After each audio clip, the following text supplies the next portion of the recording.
Howdy y'all, Joe Hills here, recording as I always do in Nashville, Tennessee, and today I'm in the process of starting this episode with a bang. You know, I thought to myself, what if I got a whole bunch of TNT between episodes and made things more exciting by doing something cool? Oh no, I shouldn't have fallen down there, that's really bad for me. Okay, well, maybe it's not as bad as I thought. Okay, that ender pearl got me a lot, I thought I was way closer. So let's go ahead and check out how things went in the area we blew up. Hey, look at that. See, I don't have to spend the whole episode gathering resources to clear out ludicrous quantities of a pit. I can just do it, you know? You gotta follow your dreams really efficiently if you practice. So these baby silverfish guys do not like being hit with swords. We're gonna avoid them for the time being, but I just really want to survey how much damage did that do? Because some of these shafts toward the end of that chain only had 10 or 13 TNT in them, but the one that I started with all the way around the corner, I actually put 53 TNT blocks in because I hadn't really gotten much going over there, and oh wow, yep, I think it paid off. We pretty much got that down to bedrock almost right there.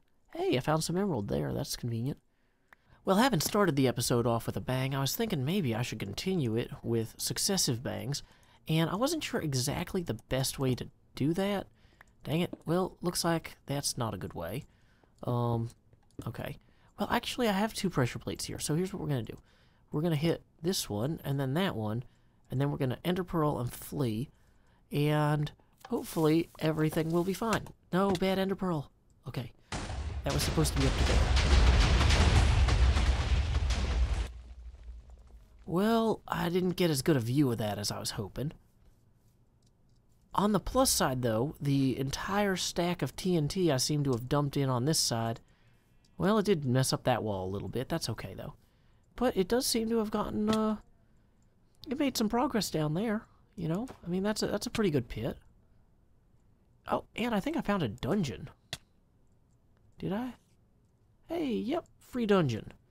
So, let's go ahead and eat some food, and maybe we can go find out what kind of dungeon it is. Let's see. What's the safest way to jump into a dungeon? Probably not all at once. Okay. So let's get some sunlight in there. Oh, dang it, the sunlight isn't directly going into there. It's just off there by a little bit. You know, with the large number of zombies down there, there just didn't seem a good way to clear this out. You know, running at them and going nuts. So what I figured, what if I ender pearl down there with a bunch of torches and then light this up before they can actually spawn, right? So we'll just, oh, don't want to be on that side of the lava from the zombies. So yeah, we just let them all despawn, whoa, and then we run backwards, and then we don't have any blocks. We only have pressure plates. How do we only have pressure plates? What kind of dumb idea was that? Okay, good ideas, bad ideas. Okay, core concept. This is a better setup than it was. Whoa, where did you come from? Dang it, now I'm on fire. This is not a better idea. I regret every piece of this. Dang it. Okay.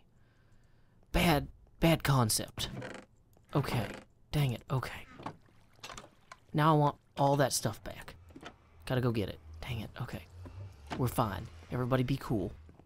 Everybody be cool, except for me, who literally just came aflame. Okay, we gotta angle this just perfectly so we take the minimum amount of damage. I can't see it. There we go. Can we get the sword back in our hotbar right away, as well as any equipment? Okay, sword back in. Let's eat some food to get that health back. And hopefully recover everything we just dropped. Did anything go down in there? Doesn't look like it. So, let's go ahead. Dang it. Okay. Do we get everything back? It looks kind of like we did. We'll get our helmet back on. This dark area over here is clearly problematic. Oh, this is a big old cave. Remember how I said earlier, like, we should just be blocking this stuff off, and how do I not have blocks to do that? Yeah, we're just gonna block off that big old cave there. But now that we've freed up some room in our inventory, why don't we go ahead and gather what's down there in the not ender chest, the in the wooden chest. There might be some cool stuff down here. So we're just going to kind of create some stairs down. And we'll use those newfound stairs to wall this off, right? So you can't come in here, zombie. Haha, I have defeated you. Whoops. And, hey, cool, some free gunpowder, an Alex head. It's always nice. A saddle. Those are good if you don't have a fish farm. And, oh, here's the real joy. We got some music discs, 13, cat, some iron. Okay, on the whole, not a bad haul. Was it worth falling to our death? Arguably? I don't know how you really... What value can you place on life? Probably a lot, actually. But, uh-oh, it's starting to get dark anyway. So let's go ahead and ender pearl back up here and start... Or is it starting to get dark? Maybe I'm just so deep that it looks like it's starting to get dark. No. Okay. We're going to move around a little bit. And there we go. Now we're going to ender pearl up. We've still got a ton of TNT that we need to dump throughout, like in here. So what would actually be the smartest way to do this? Maybe we're going to go ahead and get the TNT out and start placing it. So for the next round of demolition, I've gone ahead and I've placed a good number of TNT blocks, like 60 or something, in each of these. So we are just going to kind of quickly eat some stew, and I think I'll be able to soar away from this. But let's real quickly do this absolutely perfectly so that we can look down. Whoa. And what's left? Not much. And that's good. That's about what I expected. Everything down there seems to be going pretty well. I'm still kicking around a few ideas for what I want to throw down there. I'm thinking maybe some concrete powder, something like that, to make the bottom of the pit seem darker, even in the middle of the day. Because Minecraft lighting, it just looks way too active and sunny down there, even though realistically, the sun isn't really shining into a cliff like that. Now, one thing I did want to do is fix this redstone. If you remember last time, I thought pushing a block from the side here would break this sign. This first sign, though, definitely will stay, and the signs attached to it will stay. We learned that. So I'm curious, will this sign break if we push this out, or will it stop the piston from extending at all? I don't know. So here we go. That stops the... Okay, so that won't even trigger. What is a good way to knock out a sign with redstone, then?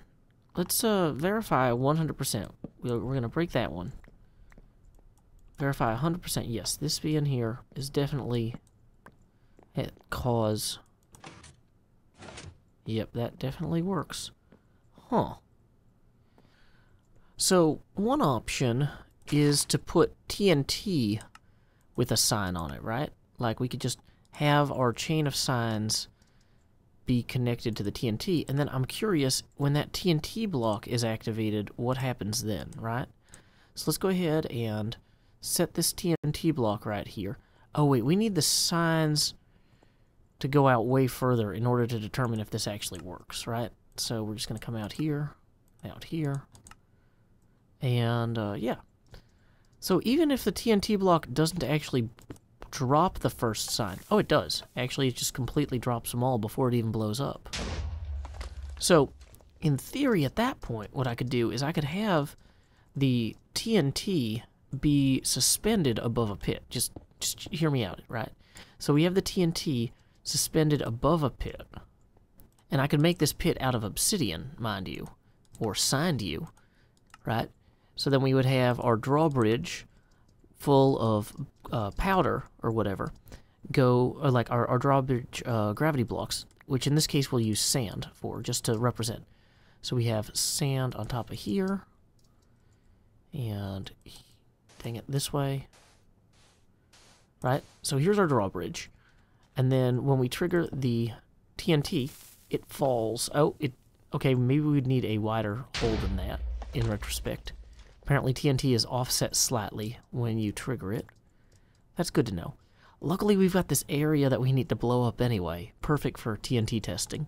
But, okay. So that is an option. One other option I'm thinking of is even if we can't extend a piston in order to break a sign, maybe we can retract a piston in order to break a sign. So in order to actually do that, I'm going to need more slime balls than I have access to right now. So it might be sensible to go to Cubfan's base and take advantage of his slime farm. Slime skip! The moon rises over Cubfan's base, and I haven't been able to figure out exactly where the slime farm is, but I do remember him showing me a long time ago that he's got this little thing down here that connects to his main storage area. And I don't think he would mind if I grabbed a little bit of slime. Wow, he's got a smelter, he's got a dragon egg, he's got a view of the sea. Man, I wish I had a view of the sea. All I've got is a dumb bay. Just kidding, it's the best bay ever. It's before all else. Anyway, so in I don't even know what that does. Is that a security system? Did I set something off? I remember somewhere... Whoa. There's a guy in full diamond armor. What is his name? Brian Fantana? Is that the lead singer of Santana? I don't know. That would be a real big coincidence. But yeah. So anyway, on the off chance I manage to find a bunch of slime here, I know he can easily replenish it. Am I capable of finding that much slime here? I do not know. He's got a room here with every block in it, apparently. Wow, and a lot of crazy monster heads and stuff. Big ol' picture there. And he's got a lot of ender chests with exactly the same stuff in them as mine do. But you know what? We're going to keep going and check. Maybe he was feeling particularly Harry Potter inspired and decided to put the most valuable thing under the stairs. The most valuable thing in the Harry Potter franchise is Harry Potter. That's why Warner Brothers protects him so fiercely. But let's see. Diamonds? Okay, 34 blocks of emeralds. Dang it. Those are not the same thing as slime blocks. So he seems to have these organized via some sort of system. And the system does not mean like something... So like this pink wool box doesn't only contain pink wool. It contains pink wool related items. This diamond box contains diamond but other wealth or high value items like totems. I've never even seen one of these actually in game before. They're probably super hard to get. This prismarine lantern or sea lantern box has all this ocean stuff. So, just looking at both sides of this, can we guess, on our next guess, which one of these would have slime blocks in it? Part of me wants to guess this one because it's not labeled and slimes move without leaving any trace. Oh, also there's these boxes, which I'm guessing are part of a sorting system because they have all these hoppers attached to them. And there's this box, which apparently connects to shulker boxes. So, if I had to guess, which one of these would have to do with slimes? Do slimes live... do slimes set world records? No. They're not fast enough. They're not strong enough. They're too small. They're basically everything everyone ever told Prefontaine when he was a young boy named Stephen. But like Stephen Jobs, Prefontaine, you know, rose up. This Eye of Ender, like, slimes aren't really the end of anything. Gunpowder, it's kind of powder adjacent in that slimes are like, if you ever eaten Jell-O, it's like a powder that they added water to. But I don't know, man. I'm thinking maybe the lily pad, because I'm feeling swamped right now. And when I'm swamped, I want to go to my cubicle, and slimes are cubicle. And so let's see if we can get some work done with that. Oh, well, dang it. Really? Cactus, oak leaves. I thought I had nailed this. I was like, oh, this is a clearly...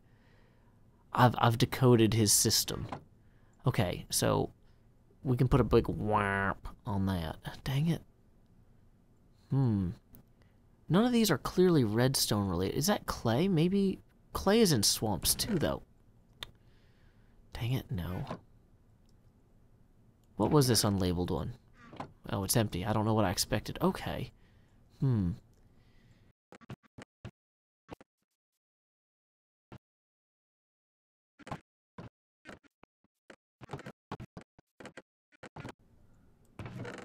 Which, I could have sworn I just saw him. Okay, guys. Look at this. In the obsidian one, no idea what the pattern is for what goes in the obsidian one, because it's clearly not obsidian. He has 36 slime balls. I'm going to go ahead and take 5 of those to complement the 4 I have so that I can make a single slime block. Boom. So we can take this back and apply it to our piston and experimentally determine whether or not our idea is sound.